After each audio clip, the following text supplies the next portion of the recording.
Amén. Gloria al Señor. Pueden tomar sus asientos, hermanos. El tema de esta tarde va a ser cuando los cristianos huimos del evangelio. Cuando los cristianos o evangélicos huimos del evangelio. Las condiciones, hermano, aquí usted puede verlas en el capítulo 55 que leíamos de el libro de Salmos.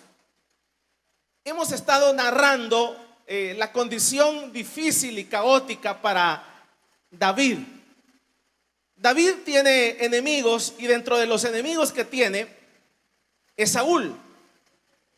Saúl necesita matar a David con el propósito de que David no tome el poder en ningún momento. Y hace incursiones en donde él se mueve. David se mueve en el desierto.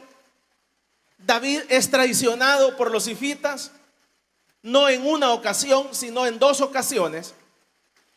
Pero resulta que el poder que tenía Saúl, lo he ejemplificado para que lo podamos entender, era como que hubieran dos presidentes, pues, para que lo entendamos así, dos presidentes.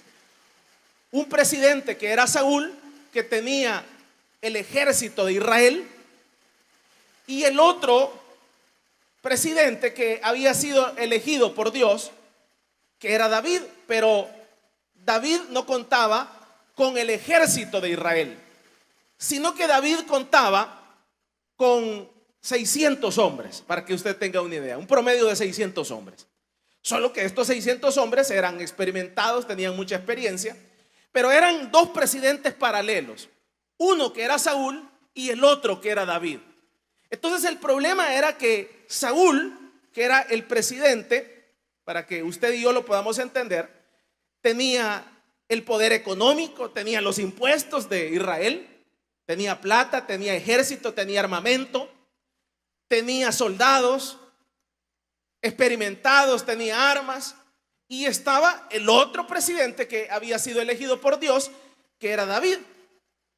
Solo que este hombre no contaba ni con impuestos, no contaba con armamento, no contaba con ejército, sino que lo que hizo David fue reunir a todos los endeudados, a todos los que los perseguía la justicia del territorio israelita, y entonces a todos esos hombres endeudados, asesinos, digámoslo así, hombres que deberían de estar en una cárcel, entonces David los entrena a ellos, a estos endeudados y a estos afligidos, los entrena y se vuelven un ejército y hombres como guerrilleros, para que lo podamos entender así, guerrilleros dispuestos a morir por David.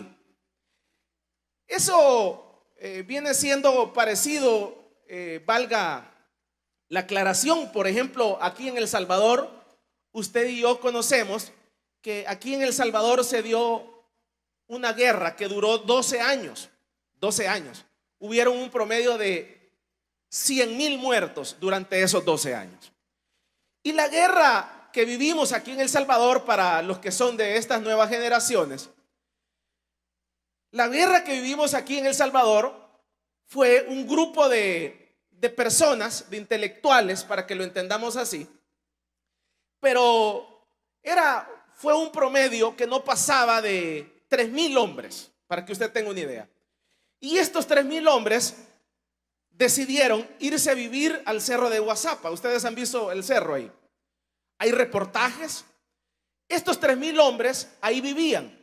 Dejaron la ciudad, dejaron sus casas, dejaron sus comodidades. No era gente pobre, sino que era gente intelectual, gente que vivía en la Miramonte, gente que vivía en el Escalón, y dejaron sus casas y se fueron a Guazapa. Pero esos 3,000 hombres le dieron la guerra a este país durante 12 años, para que usted tenga una idea. ¿Y cuánto era el ejército de El Salvador? El ejército de El Salvador es un promedio de 40,000 hombres. Pero usted ve que durante 12 años 40,000 hombres no le pudieron ganar a 3,000 hombres, a tal grado que eso llevó a que este país, después de 12 años de muerte y que nadie pudiera ganar, a tal grado que esos hombres más bien ganaron la guerra, porque tuvo que intervenir Estados Unidos para que el ejército de El Salvador no perdiera. ¿Y cómo tuvo que intervenir? Mandaban dinero para comprar armas, para comprar balas, para pagarle el salario a los soldados para que no dejaran de pelear. Entonces, para que usted tenga una idea, eso lleva a que El Salvador, 12 años después de matarnos, y dicen, aquí nadie va a ganar, entonces sentémonos y firmémonos la paz. Pero las condiciones de la guerrilla eran que se quitara la policía militar, esto y estas otras cosas, y si se hacía, ellos entonces dejaban las armas y iban a hacer una guerra política. De esa forma era la guerra que se tenía David con Saúl. Saúl era el poder político, con hombres, miles, cientos de hombres, el ejército, con impuestos, con dinero, con armamento, contra David, que David vivía en el desierto. David andaba huyendo, para que usted tenga una idea. Pero cuando el pueblo de Israel era atacado, David aparecía como un héroe nacional y destruía a los filisteos. Entonces David, dentro del pueblo de Dios, de Israel, era un héroe nacional. Era alguien respetado, porque cuando ese ejército de Saúl no podía contra los enemigos de Israel, venía alguien que andaba allá por los desiertos a rescatar al pueblo de Israel. Pero Saúl se llena de ira contra este héroe nacional, y hemos narrado cómo intenta matarlo, busca matarlo insistentemente, es traicionado. Pero no solamente esto, sino que esta situación y esta presión del poder político de Saúl contra David, contra el débil, hace que David se desespere, se desanime, que David vea su batalla. Esta última ocasión, en donde en el capítulo 27 del libro de Samuel, en esta última ocasión, usted ve que es tanto el desánimo de David que llega a la conclusión de que tarde o temprano Saúl lo iba a matar, porque era superior a él, que iba a poder hacer 300 hombres, 600 hombres con un ejército de 30,000 hombres. Era imposible ganarle. Y en esta última ocasión estuvo a punto de matarlo. Entonces viene David y llega a la conclusión, esa presión militar, esa presión económica, y llega David a un desánimo terrible, hermanos, terrible. Vea lo que hace. El tema de esta tarde, decíamos, cuando los creyentes dejamos el evangelio. Cuando los creyentes dejamos el evangelio. Entonces viene David y dice, este hombre literalmente me va a matar. Entonces lo que tengo que hacer, voy a hacer una estrategia. Y la estrategia que voy a hacer es que mejor me voy a ir con los filisteos. Léalo ahí conmigo en el capítulo número 27, para que vea lo que hizo David, el hombre de Dios, el pastor de Dios, el elegido por Dios. Primer libro de Samuel. Dice, dijo luego David en su corazón, al fin seré muerto algún día por la mano de Saúl. Nada, por tanto me será mejor que fugarme a la tierra de los filisteos, para que Saúl no se ocupe de mí y no me ande buscando más por todo el territorio de Israel, y así escapare de su mano. Y se levantó pues David con los 600 hombres que tenía consigo, se pasó a Aquis, hijo de Maoc, rey de Gat. Los filisteos, el territorio de los filisteos estaba compuesto un promedio por 5 ciudades, para que usted lo entendamos así. 5 ciudades. Le hago el paralelismo, como que usted me diga, ¿cómo está el territorio de El Salvador? 14 departamentos. Entonces, los filisteos, el territorio de los filisteos se componía de 5 ciudades. Se cree que la ciudad más importante era Gat, pero estaba Ecrón, Asdod, Ascalón y Gaza. Todas estas ciudades eran las que componían el territorio filisteo. Entonces, pero ahora viene el enemigo de ellos, que es David, que es el que había matado a Goliat, el que había incursionado contra ellos, ¿cómo puede ser que David, el hombre de Dios, ahora se haga al lado de los filisteos? Es algo absurdo e incomprensible. ¿Cómo puede ser que alguien como David diga, me voy a ir con los filisteos a vivir a Gat, a ponerme las órdenes de Aquis, el rey de los filisteos? O sea, es algo incomprensible, hermano. Es incomprensible cómo un hombre de Dios puede llegar a este punto.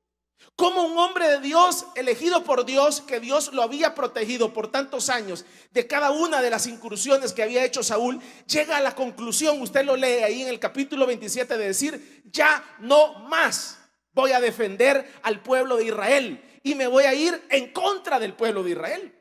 Ahora ya no lo voy a defender, sino que ahora me voy a ir a vivir con los filisteos. Y no solamente me voy a ir a vivir con los filisteos, sino que también me voy a ir a poner a la orden del rey de ellos, del que yo los mataba.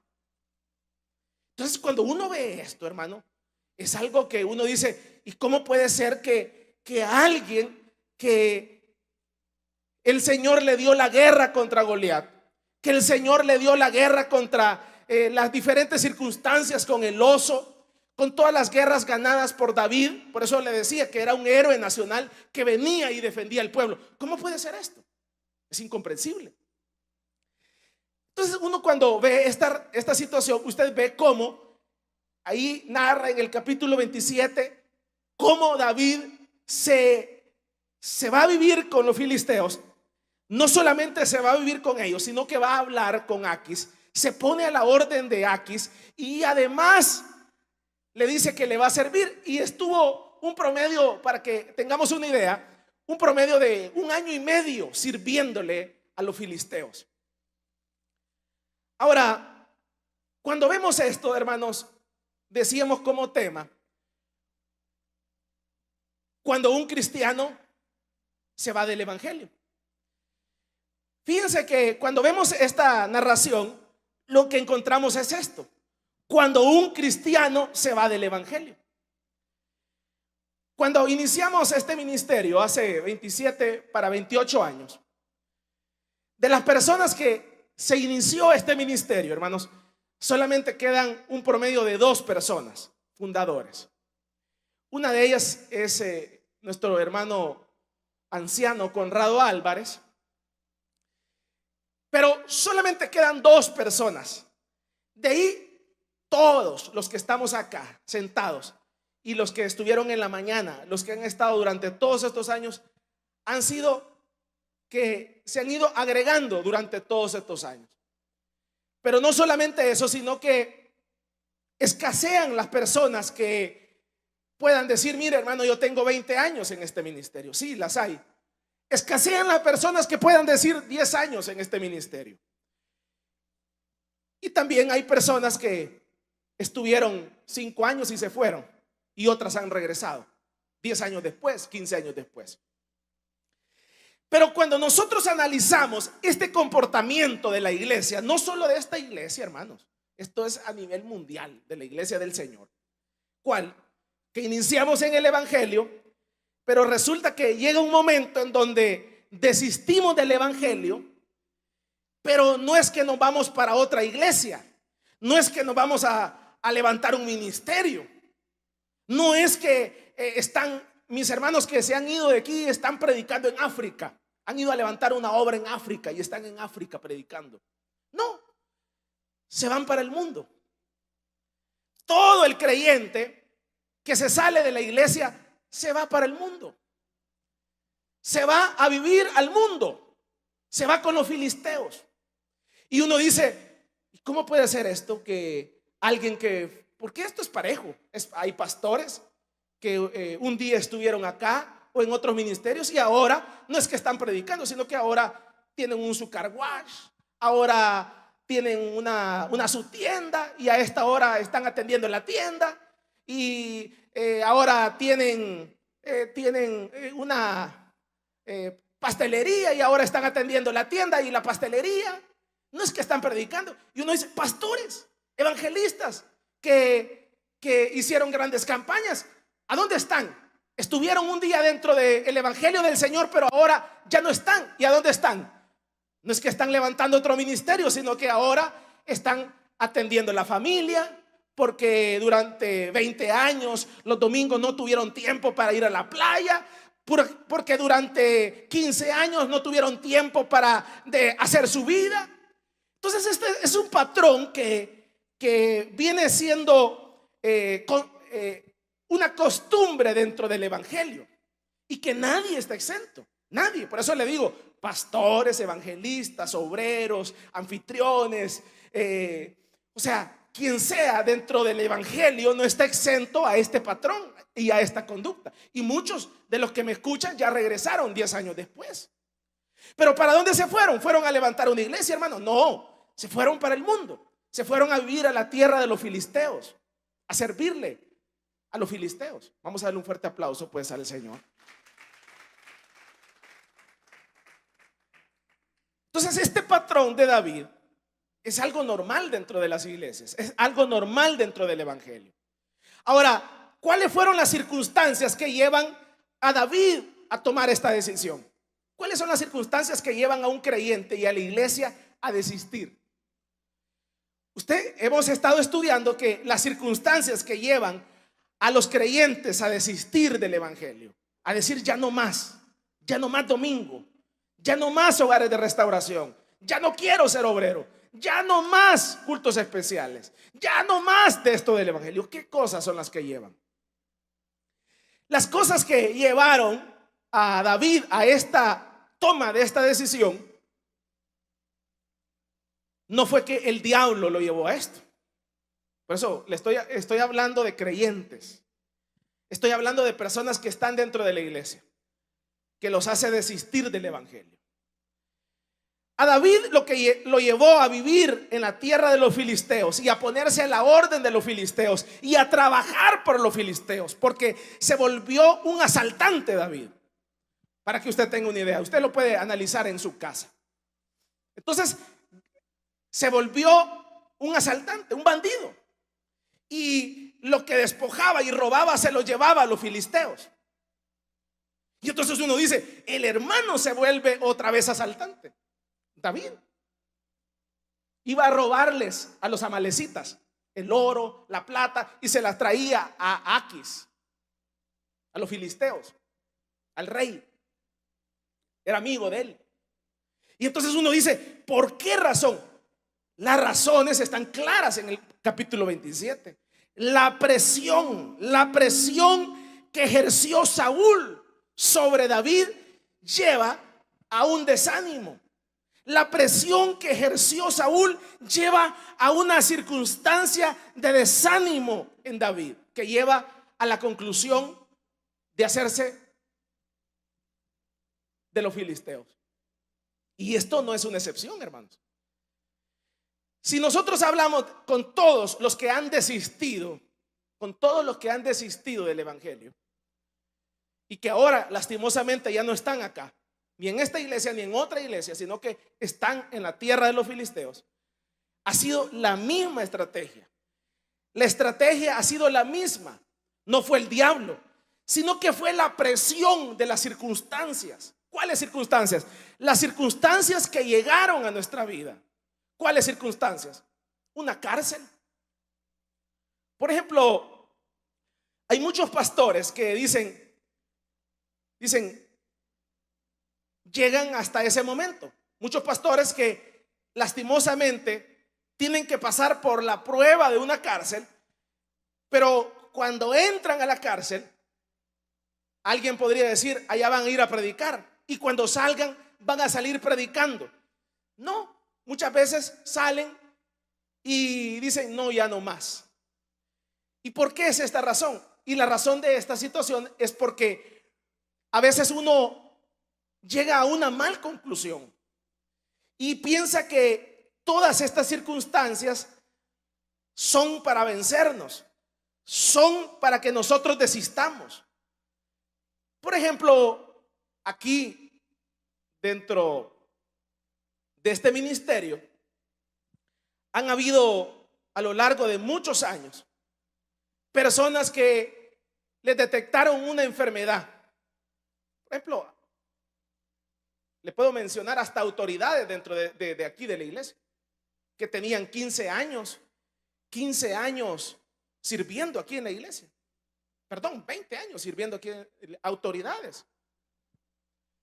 Pero de repente les da aquello, un derrame facial y no volvieron a la iglesia. Aquí, eso se ha dado aquí. Les detectaron una insuficiencia renal y no volvieron. Hermanos de aquí, autoridades. No le estoy hablando de pueblo. Y uno dice, ¿qué sucedió? Yo pensé que cuando el hermano saliera de la cárcel, yo pensé que cuando el hermano saliera de la insuficiencia renal, cuando Dios lo sanara, cuando el hermano saliera de ahí, que se le movió la cara al hermano, iba a regresar con más poder y sirviéndole al Señor. No, sino que eso sirvió como para irse del evangelio y tirar todo. Entonces uno dice, este patrón es un patrón recurrente. Las presiones que no son del diablo, ¿vea? No son del diablo, porque si usted se enferma, al menos, por ejemplo, el hermano que le menciono, que era una autoridad acá, que le dio un derrame facial, no fue el diablo que le dio ese derrame facial, sino que el hermano tenía la presión alta, no se la cuidó, no esto y lo otro, y entonces por ende le iba a dar eso. Era una consecuencia de su descuido. No es el diablo. Pero entonces viene él y la persona lo atribuye a un desánimo, y entonces eso sirve para dejar la tierra fértil, la tierra de Gosén, la tierra del evangelio. Es que mire, todas las presiones ahí están. O sea, todos los días hay presiones en todos los aspectos, económicas, familiares, con los hijos. O sea, hay una diversidad de presiones. El ser humano está en una cápsula de presiones. Estamos a tal grado que para que usted tenga una idea, la presión que nosotros tenemos, si nosotros tuviéramos 30 años fuera de la atmósfera, de esta atmósfera, nosotros no hubiéramos envejecido. Lo que nos envejece, véase las arruguitas que ya tenemos, véase ahí la carita. Esas arruguitas ha sido porque estamos debajo de esta atmósfera. Esta atmósfera está llena de presiones. Por eso es que a los astronautas les encanta estar allá afuera, porque el poder salir fuera de esta atmósfera, nosotros tuviéramos una piel de niño, para que usted tenga una idea, si viviéramos fuera de esta atmósfera. Pero esta atmósfera tiene una presión sobre nosotros, una presión psicológica, una presión emocional, una presión física, espiritual, material, que todos los días estamos en una constante presión de todos los aspectos. El marido tiene responsabilidades en la casa, el marido tiene presiones, el hijo tiene deberes, responsabilidades, presiones en el colegio, en la universidad, con los padres, de dar la medida. O sea, en todos los aspectos la vida consiste en compromisos, y compromisos consiste en presiones. Pero cada una de ellas y cada una de estas circunstancias que porque estamos aquí en la tierra, tenemos que vivirlas. Cada una de estas circunstancias no pueden hacer que usted y yo nos desanimemos, que usted y yo digamos, ya no tiene sentido el evangelio, ya no tiene sentido perseverar, ya no tiene sentido el caminar en la obra de Dios. Mire, me ha venido esta enfermedad, me ha venido esta carceliada, mire, me ha venido este problema con la mujer, mire, me ha venido este problema con los hijos. No, ya no tiene sentido, mejor me hago mundano, dice el creyente. Ya no me hago mundano. El problema es que si nosotros nos hacemos mundanos, si nosotros nos salimos de la tierra de Gosén, si nosotros nos salimos de la tierra del evangelio, el problema es que estamos haciendo lo mismo que le pasó a David. Nos estamos yendo de la tierra de bendición, de la tierra que fluye leche y miel. No estamos entendiendo el objetivo, no estamos entendiendo el propósito, no estamos entendiendo lo que Dios quiere con esa circunstancia. Vamos a darle un fuerte aplauso pues al Señor.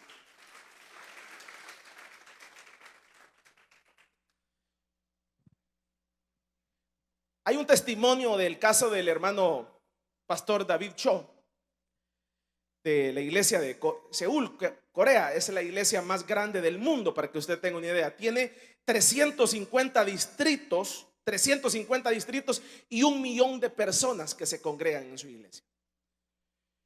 Entonces resulta que el hermano padece de tuberculosis. Estaba sano y resulta que le llega la tuberculosis. Imagínense, el pastor Cho.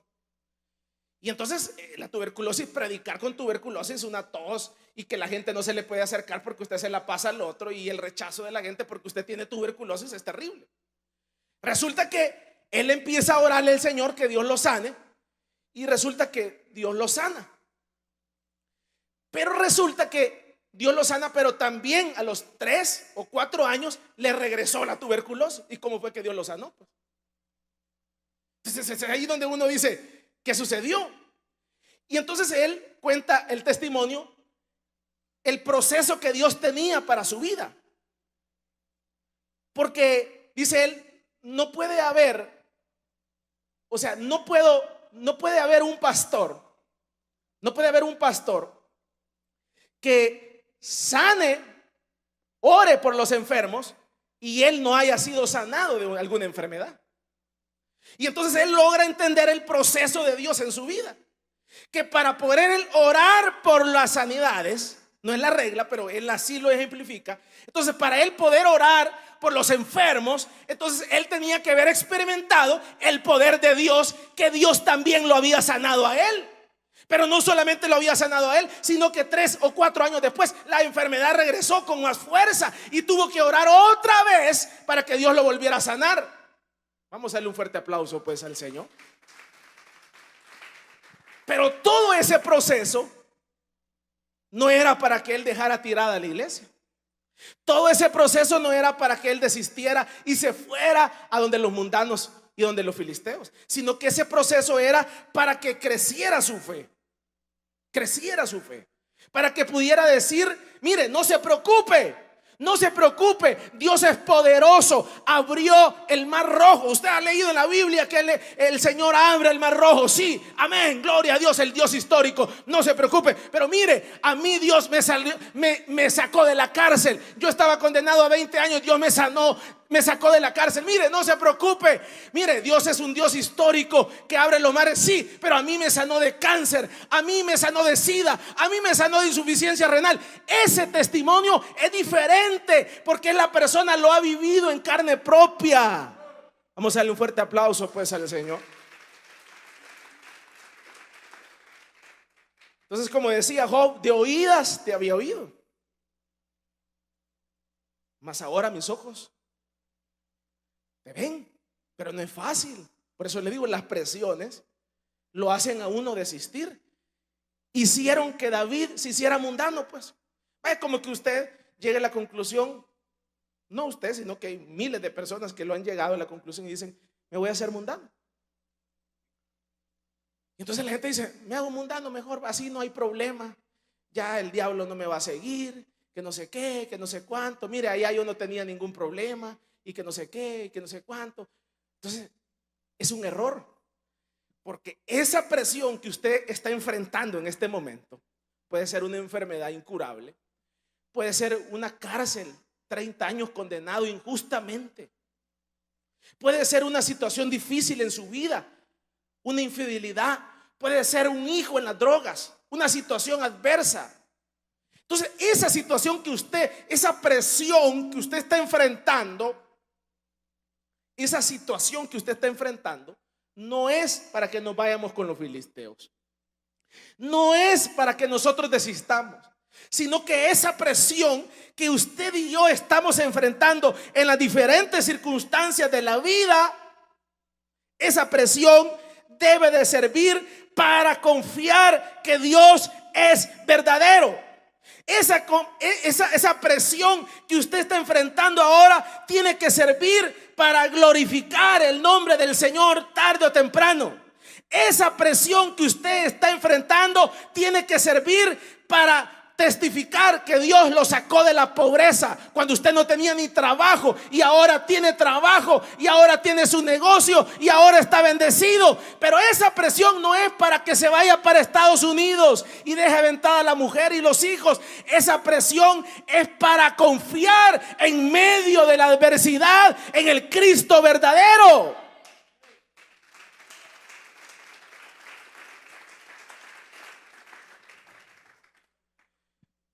La iglesia del Señor cometió un terrible error para la pandemia, hermanos. Cometimos un terrible error. Esa situación que vino aquí al país, ¿qué fue lo que vino para los que no me escuchan? Lo que vino aquí al país fue que aquí nadie podía salir.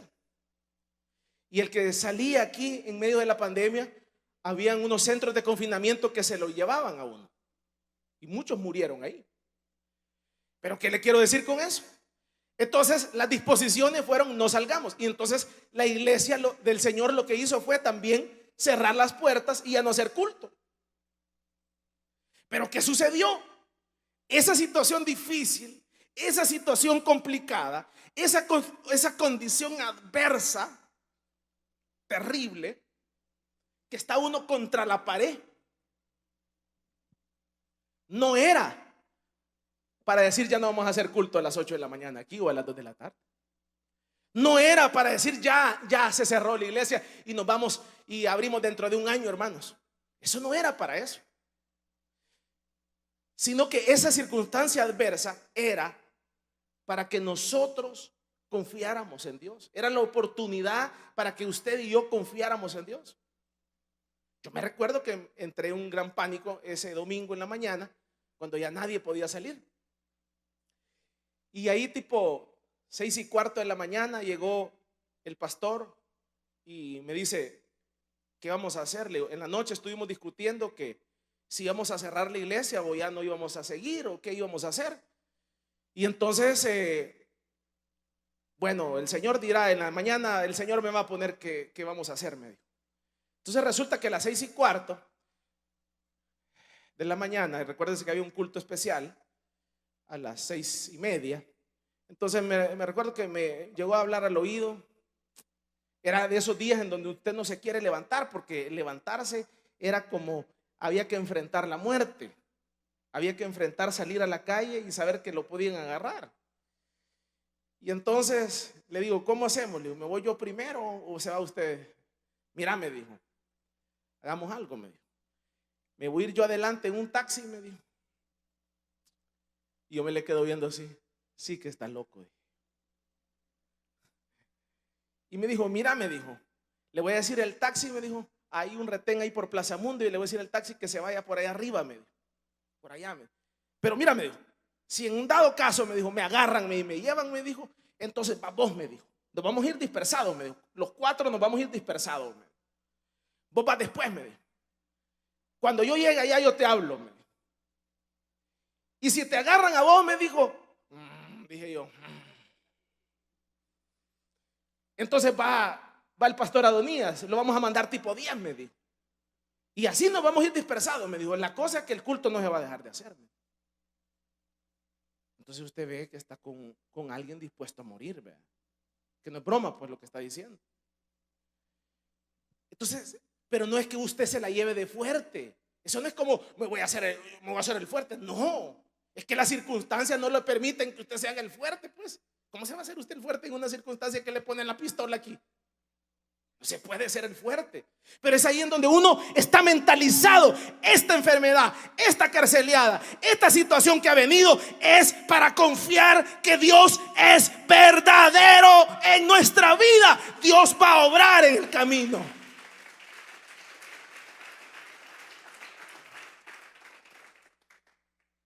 Entonces es ahí en donde uno cierra filas y no piense más, no piense, esto va a servir para que Dios se glorifique en mi vida. No sé cómo, pero Dios va a orar. Y Dios tiene formas.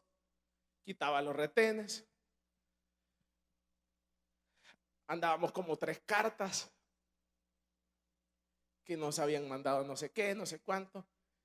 Y así sucesivamente, pero Solo el que pasó esa experiencia puede entenderla. El que se quedó escondido no entiende de esto, pues. Pero esa circunstancia, pero no le estoy diciendo, tarde o temprano le va a llegar una circunstancia en donde lo van a poner entre la espada y la pared. Y esa circunstancia no debe de servirle para que se haga al lado de los filisteos, como hizo David, sino que esa circunstancia debe de servir para que usted entienda que Dios es verdadero y quiere usarlo y quiere que usted sea un testimonio de lo que Dios va a hacer en su vida. Entonces, muchas veces vino David y ¿qué hace? Bueno, se va a vivir con los filisteos, que es lo que hace mucha iglesia del Señor. ¿Qué es lo que hace? No aguantan la presión, pero no es la presión de la iglesia. O sea, no es la presión de la iglesia. Por decirles algo, la gente se va porque no aguanta la presión económica, porque no puede pagar los recibos y entonces se va para Estados Unidos. La gente no aguanta la presión de la mujer o la presión del hombre o de los hijos y no aguanta. Pero no es una presión espiritual, pues, porque usted tiene una gran deuda por la iglesia del Señor. No, las presiones que se tienen habitualmente y que nos hacen desistir son presiones terrenales, humanas. Problemas en el trabajo, problemas que no tenemos trabajo, problemas con el marido. Esas circunstancias, no importa que sean terrenales o carnales, son para engrandecer el nombre del Señor, para que usted pueda decir: este marido bolo, Dios lo va a transformar. Este hijo drogo, Dios lo va a transformar, porque Dios es poderoso, porque le servimos a un Dios que no ha perdido ninguna batalla, no a un Dios histórico, sino a un Dios verdadero.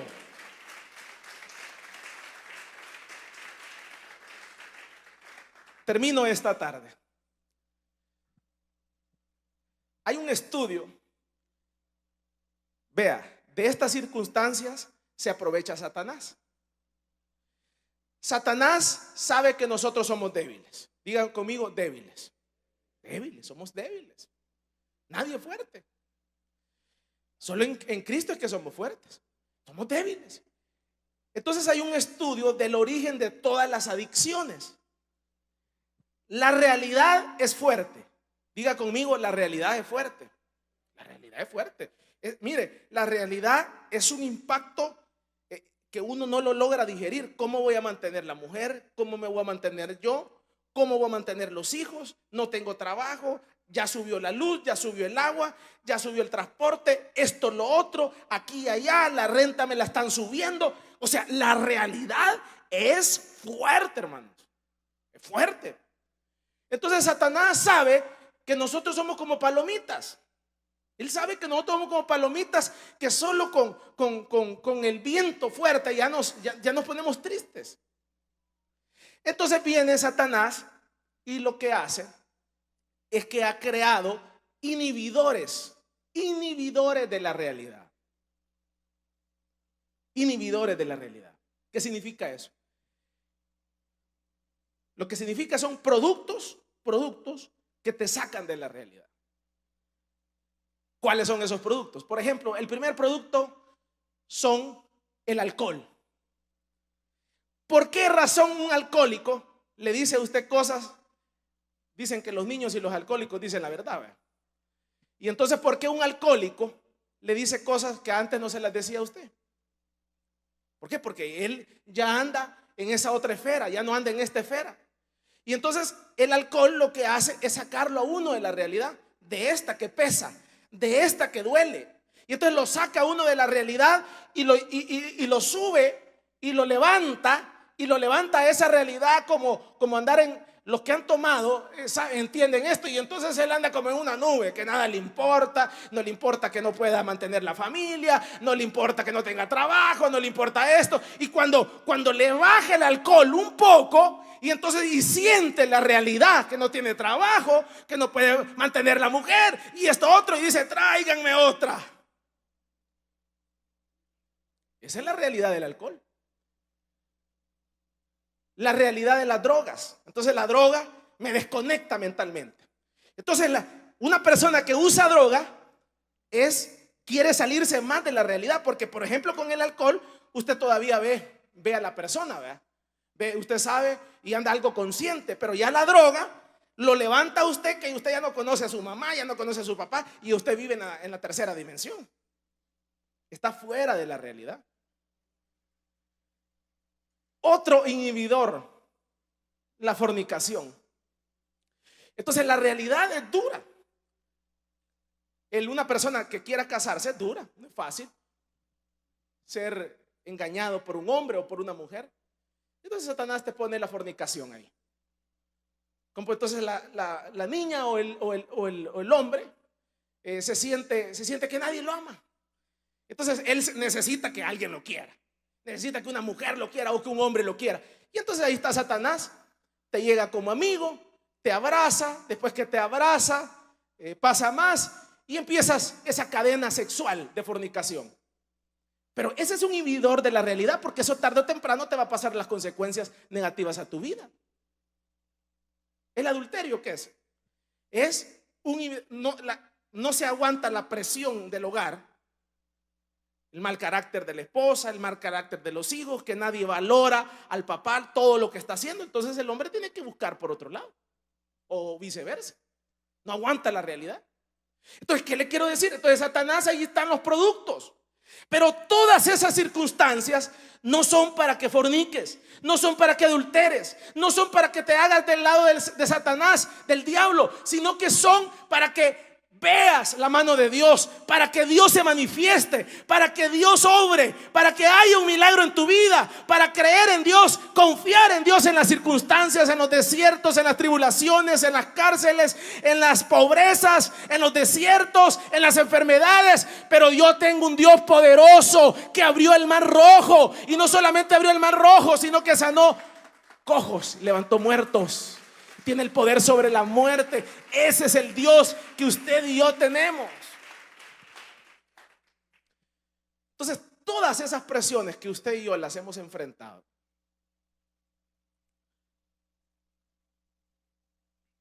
todas esas presiones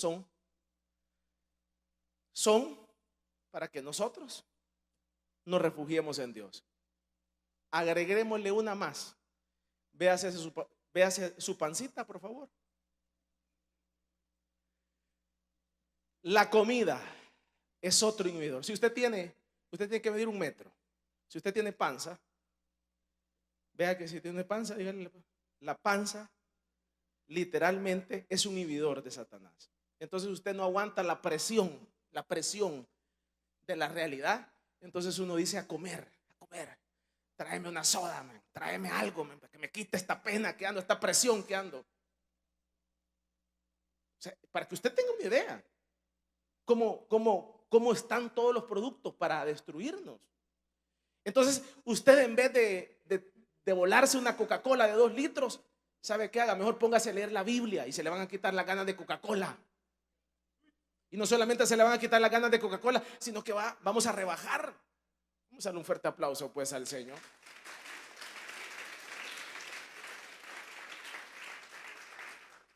¿O solo a mí me pasaba eso?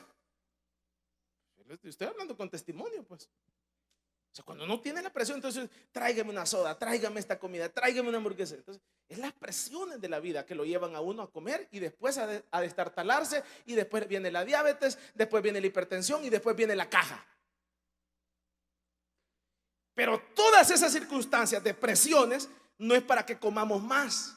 Todas esas circunstancias de presiones no es para que forniquemos, no es para que adulteremos, no es para que nos hagamos del lado del enemigo, sino que todas esas circunstancias son para que nos refugiemos en Cristo, para que le digamos: Señor, ¿a quién iremos? Si no, yo ¿a quién voy a ir? No tengo la medicina, no tengo esto, no tengo esto otro, solo tengo un Padre que eres tú. Yo soy tu hijo, Señor, yo te he servido, he estado en el evangelio. Señor, te pido que me sanes, que me liberes, que me saques de la cárcel para predicar, para sanar, para obrar en tu evangelio. Y el Señor no tardará en manifestarse. Y si no se manifiesta, honroso es la muerte de los creyentes, ausente del cuerpo, presente con el Señor, porque hay vida en Cristo Jesús.